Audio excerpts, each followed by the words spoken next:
Thanks for joining us from the Ohio AgNet Voice You Know with the News You Trust studio, sponsored by Grain Equipment Company, where innovation meets execution. I'm Dale Benio. Powered by Soy Biodiesel. Tomorrow, I'll be heading down to Wilmington College to attend their annual Earth Day/Ag Day event that celebrates agriculture's mutually important relationship with the Earth's sustainability.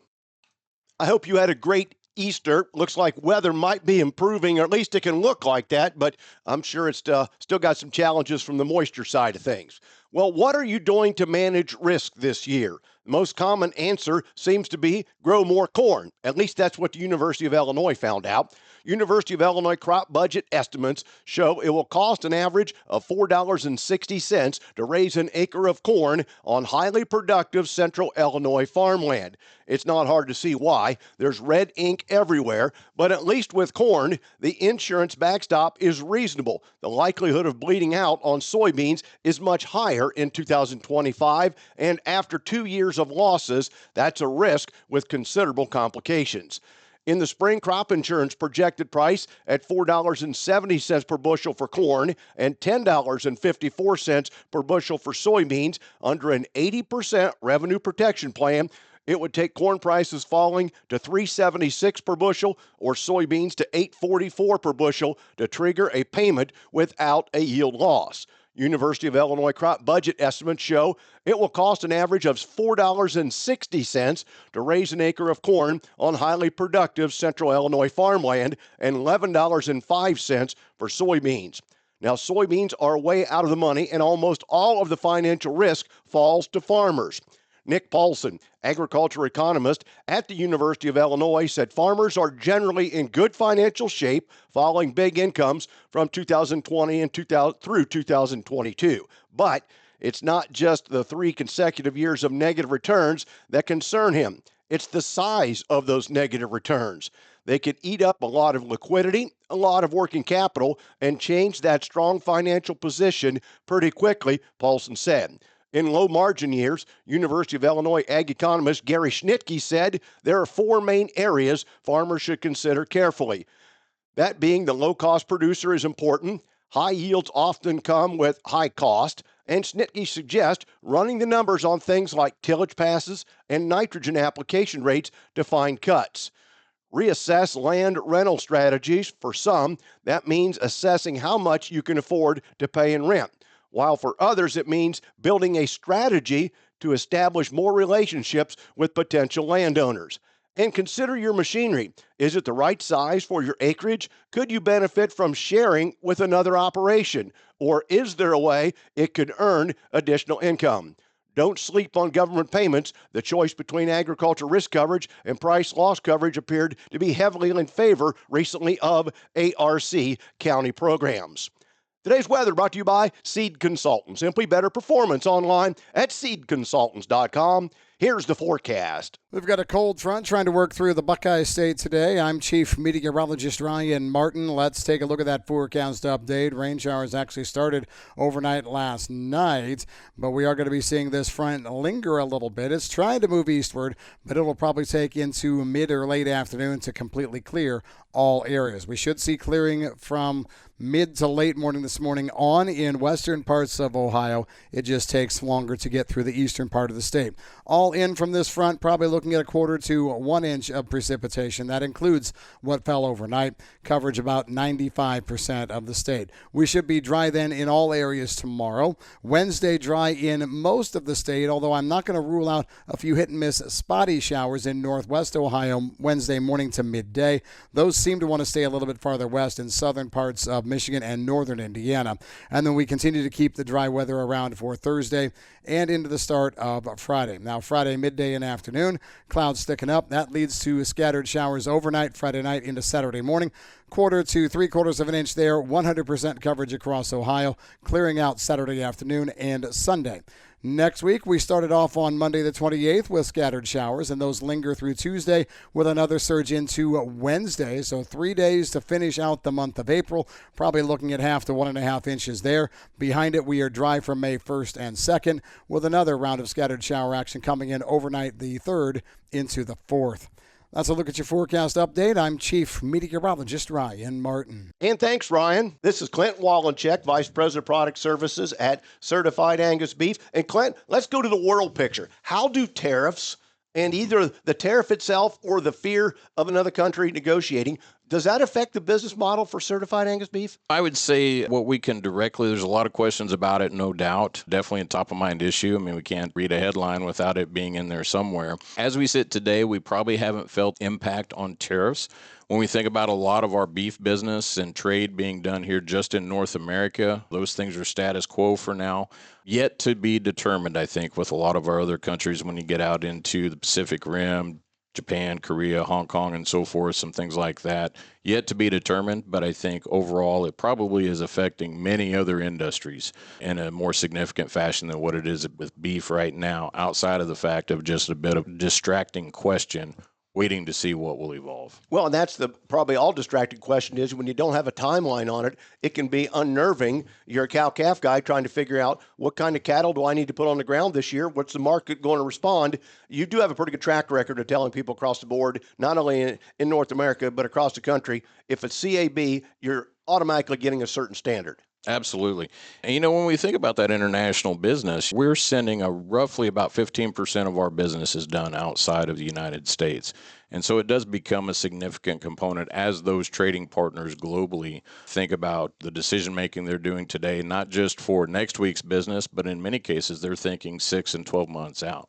And our communities appreciate feeding that animal here, our corn, our soybeans, our pasture, and being able to get that animal to the quality that an international market wants. It helps the industry top to bottom. Absolutely. I think the American cattle producer does a great job. And when you think about high quality beef production, there is no alternative to U.S. beef. Website, if people want more on the big picture for Certified Angus Beef from the history all the way to your thoughts on the future. CertifiedAngusBeef.com. That's your best launching pad to jump in, and all your questions and answers can be handled there. CertifiedAngusBeef.com. I've been visiting with Vice President of Product Services, Clint Wallencheck. Despite concerns from export-dependent industries such as agriculture, the Trump administration on Thursday moved ahead with a plan to charge fees to Chinese ships. The Trump administration is set to charge $50 a ton docking fees on Chinese companies and other foreign shipping companies using Chinese-built ships. Now, the U.S. Trade Representative's office ruled China had targeted the maritime industry, harming U.S. ship manufacturers. The fees will apply to Chinese ships for each voyage to the United States, not for each port of call. China controls nearly 1/5 of the world's shipping containers, USTR noted, and the country has expanded its control over global ship manufacturing and logistics. Now, farm groups had called on U.S. Trade Representative to exempt the industry from the fees. USTR noted in its order that agriculture and other industries had requested exemptions in their comments to the agency. However, the order did not indicate any exemptions would be granted. After a 180-day no-fee time frame, ships based out of China will be charged up to $50 per ton starting October 24th of this year. Tonnage fee would then increase $30 a ton on April 17th of 26 and increase $30 a ton the next 2 years, reaching a total then of $140 a ton. Companies not based in China but using Chinese-built ships will be charged $18 a ton or $120 per container, whichever is higher. Now, typically, this is a big one, typically container ships arriving at the West Coast ports will hold anywhere from 12,000 to 24,000 containers, it says. Container ships generally hold 100,000 to 200,000 tons. And ports such as Long Beach, California, for instance, will move about 9 million tons of goods a year, of which roughly half are imports. A ship can be charged the port tonnage fee up to 5 times per year, the order stated. Now, the U.S. Trade Representative stated that it had taken action to restore American shipbuilding and address China's unreasonable acts, policies, and practices to dominate the maritime logistics and shipbuilding sectors. The announcement came after U.S. Trade Representative convened a two-day public hearing, receiving nearly 600 public comments and consulting with government agency experts and USTR cleared advisors. And USTR stated the U.S. Trade Representative investigation actually began more than 2 years ago under the Biden administration when 5 national labor unions filed a petition requesting an investigation into the acts, policies, and practices of China targeting the maritime, logistics, and shipbuilding sectors for dominance. The U.S. Trade Representative determined that China targeted the maritime, logistics, and shipbuilding sectors for dominance, putting unreasonable burdens or restrictions on U.S. commerce, prompting actions under Section 301 and 304 of the Trade Act. Back with more after this. Soybeans are a game changer for Ohio's pork industry. Pigs thrive on soybeans' perfect blend of protein and energy, helping hogs nationwide devour the equivalent of 292 million bushels of soybean meal annually. Ohio is number 7 in pork production, contributing to the billions of pounds of pork enjoyed by families across the nation each year. From sizzling bacon to barbecued ribs, soybeans power the farms that feed families. Brought to you by Ohio soybean farmers and their checkoff. Every time you use biodiesel, you're fueling more than your engine. You're investing in Ohio's farmers, reducing emissions and creating cleaner air for all of us. Did you know biodiesel adds 13% in value to every bushel of soybeans grown? That's good for farms, good for families, and good for the future. Drive with purpose. Choose biodiesel. Learn how at soyohio.org. Today's market analysis is brought to you by the Louis Dreyfus Company, excited to be building the newest state-of-the-art soybean crush facility in Upper Sandusky, Ohio. For information on marketing your soybeans to LDC, call 574-566-2113. Here's Ryan Martin. Grain markets were closed last Friday in observance of the Good Friday holiday. The extra long 3-day weekend gave the market time to kind of digest last week's activity and look what could happen this week. Over the weekend, we did get a little bit of a decent piece of information with regard to agriculture.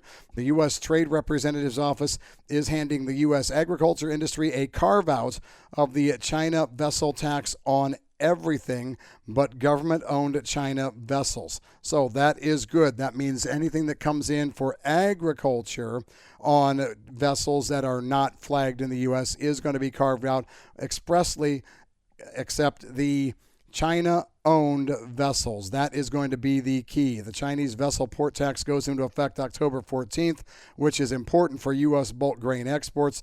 The tax only applies to the Chinese government-owned or made vessels. Shipping sources estimate that Chinese government-owned and made vessels account for less than 11% of the global bulk carrier fleet. So this is going to be a good news piece of information. It should not pose a difficulty on importer charters. The U.S. grain industry offered a sigh of relief over the weekend. We'll see how it goes through the day today. A higher Board of Trade opening on the vessel relief rally should come because of short covering. Now, what we do later today is down to what the next headline is. The Commitment of Traders report on Friday showed managed money was long, 124,000 contracts of corn, up 71,000 week on week, and we were up, or rather have 26,100 contracts of soybeans, and that's up 76,000 contracts on the week. Managed money is short soy meal and also short Chicago wheat. We're also seeing weather start to play in here as we're seeing 30-day percentage of normal rainfall maps being put out that shows the Central Plains in dire straits. So that's going to probably affect the wheat market going forward here pretty soon. I'm Ryan Martin. And thanks, Ryan. We'll have your market numbers after this. Many drugs, like cocaine, methamphetamine, and non-prescription pills, are often cut with dangerous opioids like fentanyl. As a result, nearly 14 Ohioans die daily from unintentional overdoses. That's why it's important to carry naloxone, such as Narcan, a life-saving medication that blocks the effects of fentanyl and other opioids. Over the last 5 years, naloxone has saved over 83,000 lives. Help save lives and visit naloxone.ohio.gov to learn more and find free naloxone. Remember, if you see an overdose occurring, always call 911. Today's market's brought to you by Seed Consultants. Simply better performance online at seedconsultants.com. Overnight at the open, December corn up 1 1/4 at 467.5. November beans up 5 1/4 at 1037. July wheat up 1.5 pennies at 563. April cattle up 275 at 209.82. May lean hogs up 25 cents at 90.40. And August feeder cattle up $1.42 at $290.87. Thanks for joining us. This is the Ohio AgNet.